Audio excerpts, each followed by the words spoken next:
العلم نور في طريقك مرشد فاظفر بنور العلم والإيمان. علم عبادة وتقرب للواحد الديان. ويعرف العلم بربهم سبحانه الملك العظيم الشان. أسماؤه حسنى كذاك صفاته عليا بلا. أعوذ بالله من الشيطان الرجيم. سورة البقرة مدنية. بسم الله الرحمن الرحيم. ألف لام میم. ذلك الكتاب لا ريب فيه.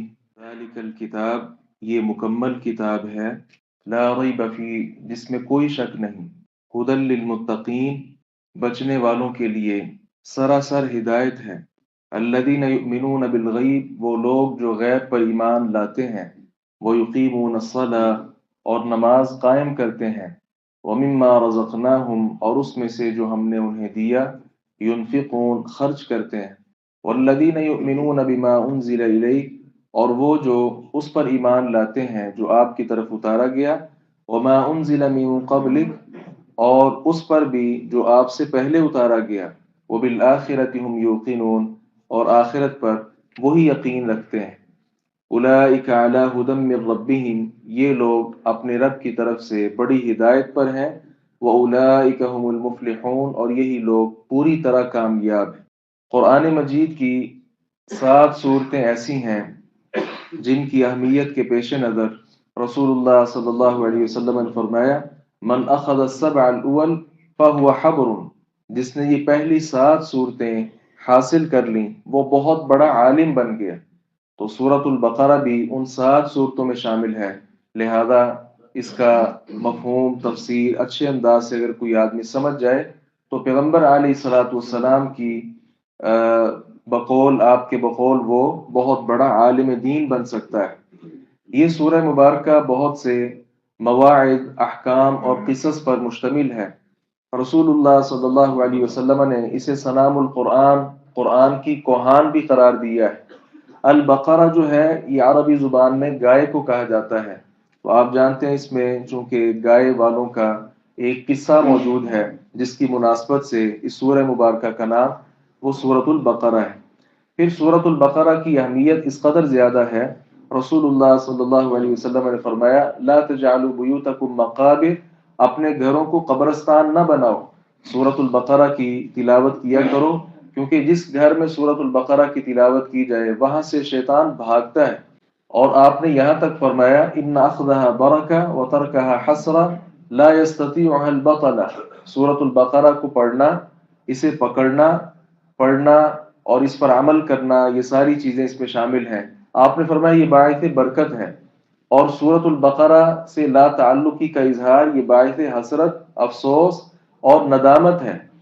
اور جو شخص اسے پکڑ لیتا ہے، اسے پڑھتا ہے، اس کے مطابق زندگی گزارتا ہے، اس میں غور و خوض کرتا ہے، تو آپ صلی اللہ علیہ وسلم نے فرمایا کہ جتنے بھی باطل طاقتیں ہیں وہ جن ہو، شیاطین ہو، کچھ بھی ہو، سورۃ البقرہ کا مقابلہ کوئی بھی نہیں کر سکتا۔ پھر یہ قرآن پاک کی کئی صورتوں تقریباً یہ 29 صورتیں بنتی ہیں جن کا آغاز حروف مقطعات کے ساتھ ہوتا ہے۔ سورۃ البقرہ کا آغاز بھی الف لام میم کے ساتھ ہوا ہے، تو یہ حروف مقطعات ہیں۔ مقطعات کا مطلب کیا ہے؟ ٹکڑے ٹکڑے، الگ الگ حروف ہیں جنہیں ملا کر ایک آیت مبارکہ بنتی ہے۔ تو یہ حروف تہجی ہیں، اس بات میں تو کوئی شک نہیں ہے، لیکن کیا ان کا کوئی معنی مفہوم ہے؟ بعض لوگ کہتے ہیں کہ ان کا کوئی مطلب نہیں، یہ بات غلط ہے، کیونکہ اللہ تبارک و تعالیٰ کی بات وہ بے معنی نہیں ہو سکتی۔ میں اور آپ لفظ بول لیں بے معنی ہو سکتا ہے، مثال آپ کہتے ہیں پانی وانی، چائے شائے، اب چائے تو لفظ ہے لیکن شائے کیا ہے؟ پانی تو لفظ ہے، وانی کیا ہے؟ تو ہمارے الفاظ یہ محمل ہو سکتے ہیں، لیکن اللہ تبارک و تعالیٰ کا ایک ایک لفظ وہ ایسا نہیں کہ اس کو کہا جا سکے کہ اس کا کوئی معنی ہی نہیں، لہذا ان کے معنی ضرور ہیں لیکن ان کے معنی ہم تک پہنچائے نہیں گئے، بیان نہیں کیے گئے۔ اس کے متعلق علماء کی مختلف آراء ہیں، تقریباً 15 سے 20 طرح کی آراء ہیں علماء کی، تفسیر کی کتابیں ان آراء کے ساتھ بھری پڑی ہیں۔ کسی نے کہا یہ اللہ تعالیٰ کے نام ہیں، جبکہ یہ بات بھی سمجھ نہیں آتی. کسی نے کہا یہ پیغمبر علیہ الصلوۃ والسلام کے نام ہے، یہ بات بھی کبھی معلوم نہیں ہوتی. کچھ نے کہا یہ قرآن پاک کے نام ہے، اس بات کی بھی کوئی سند نہیں ملتی. بہرحال مختلف اقوال ہیں اور کسی کی کوئی دلیل بھی کتاب و سنت کے اندر موجود نہیں ہے. یہاں ایک بہت اہم سوال یہ ہے کہ صحابہ کرام رضوان اللہ علیہ مجمعین پیغمبر علیہ الصلوۃ والسلام سے انہوں نے قرآن سیکھا، جہاں مشکل ہوتا تھا وہ پوچھ لیتے تھے. تو یہ حروف مقطعات کے بارے انہوں نے نہیں پوچھا. اس کی واضح وجہ یہ ہے کہ صحابہ کرام رضوان اللہ علیہ مجمعین یہ جانتے تھے کہ یہ اللہ تبارک و تعالیٰ کے اسرار ہیں، رموز ہیں، اور یہ قرآن پاک میں وہ حروف مقطعات ہیں جن کے ذریعے اللہ رب العزت نے لوگوں کو چیلنج کیا ہے. اب دیکھیں کتنی کتنی واضح اور فصیح عربی زبان بولنے والے لوگ موجود تھے، حتیٰ کہ بات بھی کرتے تو شعر و شاعری میں کرتے تھے، اتنی مہارت تھی ان کو عربی زبان میں.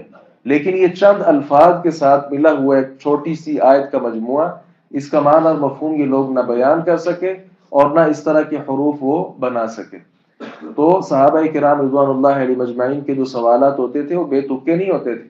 صحابہ کرام نے کبھی ایسے کا سوال نہیں کیا کہ دیکھو بھئی آپ کہتے ہیں حدیث میں آتا ہے کہ اللہ تعالیٰ آسمان دنیا پہ آتا ہے رات کے پچھلے پہر، تو جب وہ آسمان دنیا پر آتا ہے تو اس وقت آسمان جو ہے اللہ تعالیٰ کا عرش کا وہ خالی ہوتا ہے. اس طرح کی بات کبھی کسی صحابی رسول نے پوچھی ہی نہیں. کیوں؟ کیونکہ عقیدے کے متعلق اللہ رب العزت کی ذات کے متعلق اس طرح کے سوالات جو ہیں وہ انسان کو نہیں کرنے چاہیے. بہرحال حروف مقطعات کے بارے ایک لمبی چوڑی بحث ہے جس کا خلاصہ یہ ہے کہ ان کی معانی تو ضرور ہیں لیکن اللہ رب العزت نے نہ بتلائے ہیں اور نہ پیغمبر علیہ الصلوۃ والسلام نے صحابہ کرام کو سکھائے ہیں اور نہ صحابہ کرام نے آگے ہم تک پہنچائے ہیں. پھر یہ کتاب جو ہے الکتاب پڑھا گیا جس کا مطلب ہے یہ مکمل کتاب ہے، کوئی اس کے اندر کمی نہیں ہے، اس کے اندر جامعیت بھی ہے اور مانعیت بھی ہے، یعنی جو کچھ اس میں آنا چاہیے تھا وہ آ بھی گیا اور کوئی ایسی چیز نہیں جو اب اس کتاب کے اندر شامل کی جا سکے. اس اعتبار سے یہ جامع کے ساتھ ساتھ معنی کتاب بھی ہے. اور پھر اللہ رب العزت نے کہا لا ریب فی، یہ وہ کتاب ہے جس میں شک و شبے والی کوئی گنجائش ہے ہی نہیں، اس کا سارا کچھ یقینی ہے.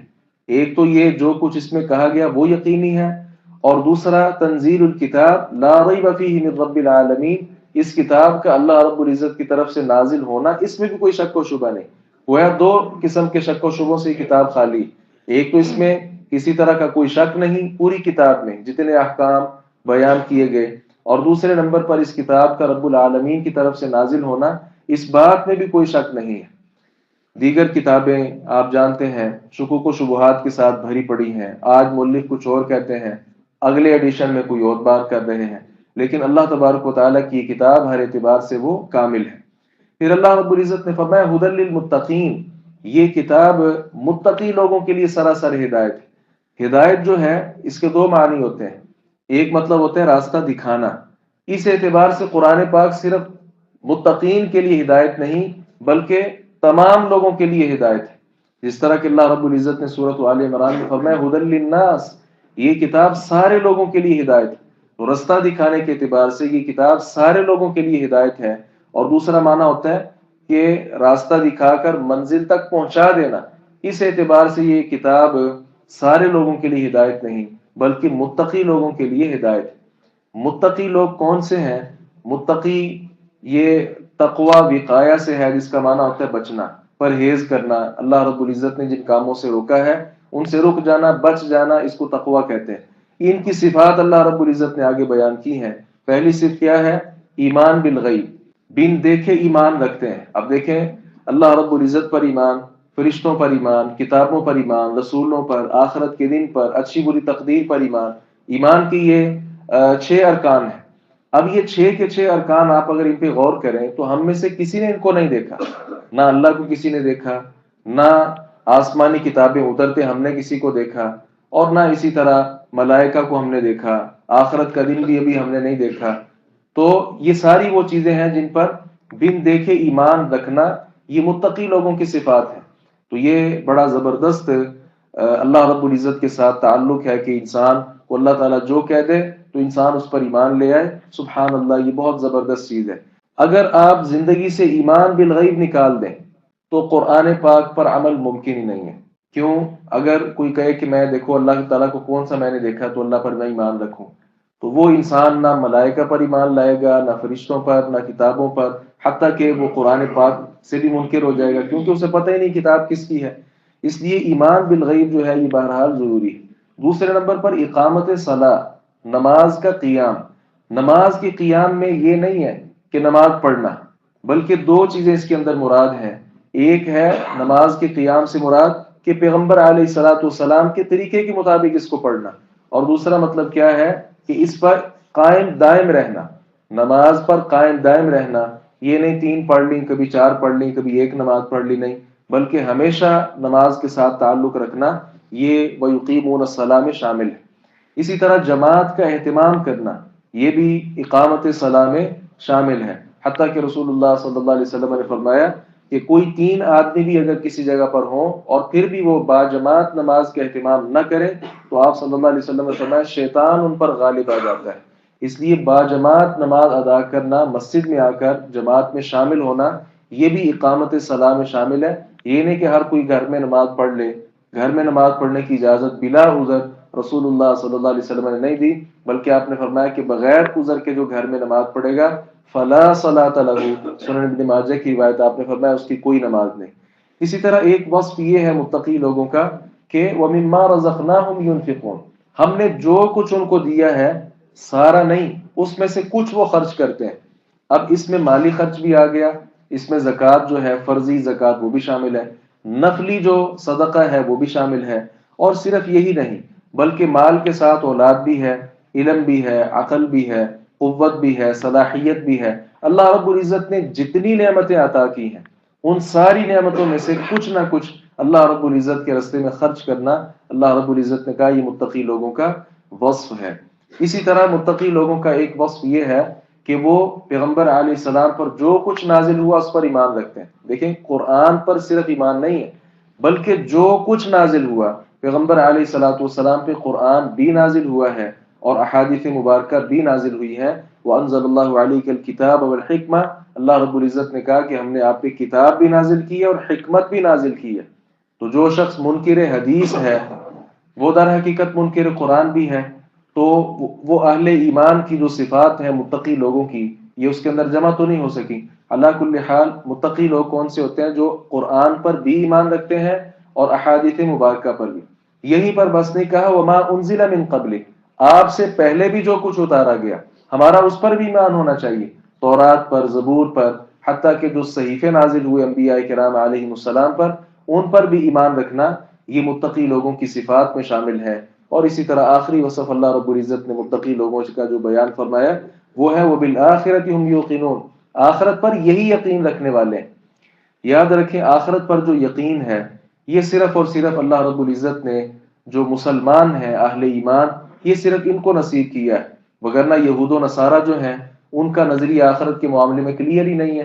کیوں؟ ان کا دعویٰ ہے کہ جنت میں ہم ہی جائیں گے، آگ میں اگر کبھی ہم رہیں گے بھی تو تھوڑی دیر رہیں گے۔ اب اگر یہ چیز انسان اپنے ذہن میں بٹھا لے تو وہ خیر کے کام صحیح سے کرے گا ہی نہیں۔ اسی طرح جو ہندو ہیں ان کا تناسخ کا عقیدہ ہے۔ تناسخ کا عقیدہ کیا ہوتا ہے؟ ہندو لوگوں کا نظریہ کہ جب ہم مر جاتے ہیں ہم میں سے جو اچھے لوگ ہوتے ہیں تو اللہ تعالیٰ ان کو قیامت والے دن جو اچھی چیزیں ہیں ان کی روح بنا دے گا، ان میں شامل کر دے گا، اور جو برے لوگ ہوں گے تو جو گندی مخلوق ہے، مثال خنزیر ہے، کتا ہے اور اس طرح کی چیزیں ہیں، تو اللہ تعالیٰ ان کی روح بنا دے گا ان کو۔ اب یہ تناسب جس کا عقیدہ یہ ہے کہ آخرت پر کوئی ایمان نہیں تو وہ شخص اپنی زندگی بہتر سے بہتر بھی نہیں بنائے گا۔ تو مسلمانوں کا چونکہ نظریہ ہے کہ ایک دن ایسا ہے اللہ رب العزت نے ہمیں دوبارہ سے کھڑا کرنا ہے، ایک ایک چیز کا حساب لینا ہے، اس اعتبار سے مسلمان اپنی زندگی بہتر سے بہتر بنانے کی جو کوشش ہے اس میں لگے ہوئے ہیں۔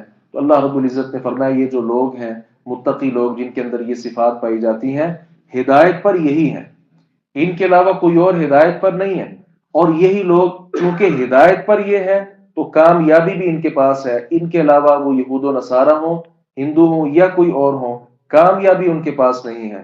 لہذا میرے اور آپ کے لیے سبق یہ ہے کہ اس میں یہ جو 4 آیات اہل تقوی کی نشانیاں یا اوصاف جو اللہ رب العزت نے بیان کیے ہیں ہم انہیں بار بار پڑھا بھی کریں اور اس کے مطابق اپنی زندگی کو بھی ڈھالنے کی کوشش کیا کریں، پھر یقینی طور پر ہم ہدایت پر بھی ہوں گے اور اللہ رب العزت کی طرف سے پوری طرح ہم کامیاب بھی ہوں گے۔